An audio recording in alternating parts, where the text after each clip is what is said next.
آگے سے عرض کی یا ابوالقاسم آپ انہیں کلمہ پڑھا دیجیے، ہم اجازت دیتے ہیں۔ جب سرکار نے کلمہ پڑھا دیا تو ان کی پرواز کر دی اور اس کے کلمہ پڑھنے کی برکت سے اور اس کے والدین کو بھی اللہ نے ایمان کی دولت سے مالا مال بنا دیا۔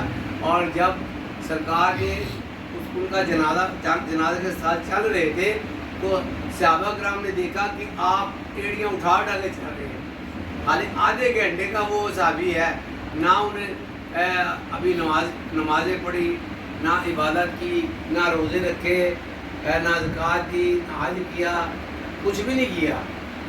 تو اس کا مطلب ہے صحابی عمل سے نہیں بنتا، صحابی نگاہ مصطفیٰ سے بنتا۔ صحبت مصطفیٰ اور آقا علیہ السلام کے دیدار کی وجہ سے صحابی بنے، وہ چلے وظیفے سے اعمال سے صحابی بنے نہیں۔ جب صحابی اعمال سے بنے نہیں تو ان کے اعمال کے بارے میں ہمیں پوچھنا نہیں چاہیے، ان کے مشاجرات کے بارے میں ہمیں غور و فکر کرنی نہیں چاہیے، کیونکہ وہ اعمال سے تو بنے نہیں۔ وہ دعا کے چہرے کی زیارت ایمان کی حالت میں بیٹھ کے زیارت کی اور ایک مرتبہ زیارت کرنے وہ صحابی بن گئے۔ اب وہ آدھے گھنٹے کا صحابی، تو تمام غوث کتب ابدال مل کے اس آدھے گھنٹے کے صحابی کے مقام کو نہیں پا سکتے۔ کیا آپ ایڑیاں اٹھا کے چل رہے ہیں؟ صحابہ کرام نے عرض کی کہ یا رسول اللہ صلی اللہ علیہ وسلم کیا ماجرا ہے کہ یہ اپنا آپ آج ایڑی اٹھا کے چل رہے ہیں؟ آپ نے فرمایا کہ اس کے جنازے میں اتنے فرشتے شامل ہوئے کہ مجھے ایڑیاں اٹھا کے چلنا پڑا۔ آپ نے خود لحد میں اتارا اور ان کا جنازہ پڑھا، خود لحد میں اتارا۔ ایک آدھے گھنٹے کا صحابی، ابھی ان کو شریعت بھی نہیں پوری عمل نافذ ہوئی۔ تو اس کا مطلب ہے صحابی عمل سے نہیں بنا، صحابی نگاہ مصطفیٰ سے بنا اور دعا کے چہرے کی زیارت سے صحابی بنا، جو ایمان کی حالت کے ساتھ جو سرکار کی صحبت بابت میں بیٹھے، جنہوں نے ایمان کی حالت میں آقا علیہ السلام کا دیدار کیا، وہ صحابی بنے۔ جو نفاق لے کے بیٹھے، سرکار کی صحبت میں بیٹھے، وہ منافق بنے۔ تو یہ سلسلہ سرکار کے صدقے ابھی چلا آ رہا ہے۔ بزرگان دین کے سلاسل میں بھی اسی طرح منافقین بھی بیٹھتے ہیں، نفاق والے بھی بیٹھتے ہیں اور محبت والے بھی بیٹھتے ہیں۔ محبت والے عشق و محبت والے وہ مقام لے جاتے ہیں، نفاق والے وہ جو کھیم گوئی کرتے، سوال جواب کرتے اور پرستتے عظمتیں، وہ جناب ان کی زندگی گزر جاتی ہے۔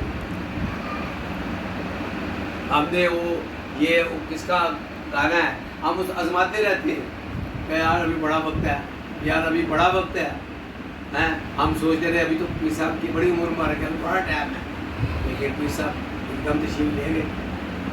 تو وہ اپنے گانا ہے کہ نظم ہے میں ہاسیاں چی یار گوایا یہ ہو کیا چلا بدی پھرا۔ ہم ہاسے میں یار کو گوا بیٹھتے ہیں، ہم پرواہ نہیں کرتے ان کی زندگی میں، نہ عمل کرتے ہیں اور نہ ان کی طرف رجوع کرتے ہیں۔ جب وہ تشریف لے جاتے ہیں پھر پچھتاوا، پھر ہو کیا یار کو لبتے پھرتے، میں ہاسیاں جی یار گوایا یہ ہو کیا چلا بدی پھرا، پھر حکم میں ہم لبتے تلاش کرتے پھرتے ہیں۔ تو اس لیے یہ چند روزہ زندگی ہے، دوبارہ فصل اللہ چاہ سے دوبارہ زندگی ہمیں نہیں ملی۔ اس زندگی سے فائدہ اٹھاتے ہوئے یہ چند روزہ زندگی ہے، اس میں زیادہ سے زیادہ نیکیاں کر لیں۔ اللہ سے فرمایا اب دنیا مزرعۃ الآخرہ، دنیا آخرت کی کھیتی ہے، جو یہاں بیج رہے ہیں وہ وہاں کاٹ لیں۔ اب دنیا جیفۃ وطالب و کلاب، دنیا مردار ہے اور اس کے چاہنے والے۔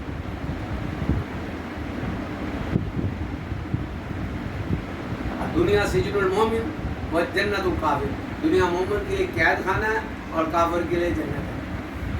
تو حضور علیہ السلام نے فرمایا کہ اللہ نے جب سے دنیا کو پیدا فرمایا ایک مرتبہ بھی نظر رحمت سے نہیں دیکھا۔ اگر اللہ کے نزدیک دنیا کی قدر و قیمت ایک مچھر کے پر کے برابر ہوتی تو کافر کو ایک گھونٹ پانی اللہ نہ دیتا۔ دنیا اللہ کی مقبوضہ ہے، اور اسی لیے مولانا روم فرماتے ہیں اہل دنیا کافران مطلقاً، دنیا دار پکے کافر ہے۔ کسی نے پوچھا چیز دنیا، آپ فرماتے ہیں نئے کماشو نہ کراؤ فرزند و زن، نہ بیوی نہ بچے نہ سونا نہ چاندی، کوئی چیز دنیا نہیں ہے۔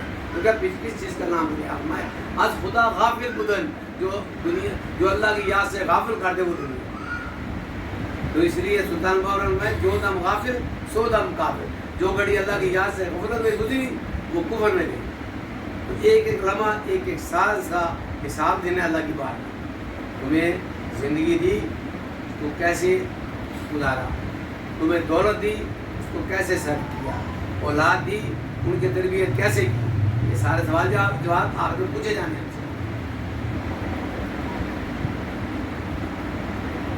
زندگی آمد برائے بندگی، زندگی بے بندگی شرمندگی، تو برائے بندگی ہے یاد رکھ، ورنہ بھی شرمندگی ہے یاد رکھ۔ عمر دراز مانگ کے لایا تھا 4 روز، تو 8 دن میں کٹ گئے 2 انتظار، ہم اسی میں ابھی بہت ٹائم ہے، تو اسرائیل اعظم میں ہاتھ پہنچے آپ اب نہ تجھے توبہ کی مہلت ملے گی، نہ تجھے کسی بہن بھائی، نہ تجھے وقت دیا جائے گا کسی سے روتو کرنے کا، بس آگے اسرائیل اعظم تو ختم ہو گیا۔